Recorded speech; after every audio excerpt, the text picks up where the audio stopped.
Uyku bul insandын ömürün uğurdagan en güçlü tattуу azgırık. İnsandın ömürün uğurdagan en tattуу azgırık bul uyku. Siz uktagан сайын ömürüңүздү ошентип өткөрүп атасыз көздү жумуп. Ал эми уйкуну азайтуу менен сиз ömürüңүздү мындан дагы жакшыраак деңгээлге көтөрүп, мындан дагы бактылуураак сезимдер менен, мындан дагы көбүрөөк амалдар менен сиз ömürüңүздү коштосоңуз болот. Рамазан келген учурда билебиз, биз Рамазанда биз түнкү таравихти баштасак, түнкү таравихти окуп келгенге чейин саат түнкү канчалар болот?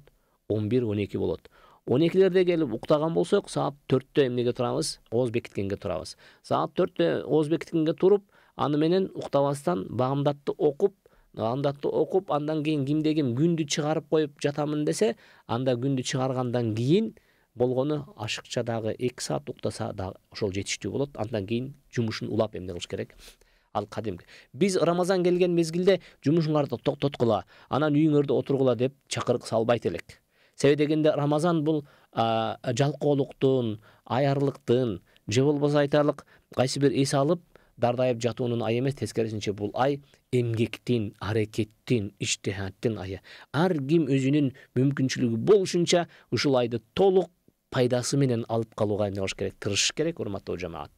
Эгерде биз өзүбүз үчүн аракет кылбасак, анда биз үчүн ким амал кылып бермегиле? Биз үчүн ким иштеп бермегиле? Биз үчүн ким эрте менен туруп бермегиле? Биз үчүн ким эртеңки күнү Алланын астына келген учурда жакшылык амалын могул жагын сен алып турчу деп өзү муктаж болбой калган деңгээлде амал чогулту деп ойлойсуз. Урматтуу жамаат, кыямат күнү келгенде пайгамбар саллаллаху алейхи вассалам айтат: бала энеден качып калат. Ага иниден качып калат.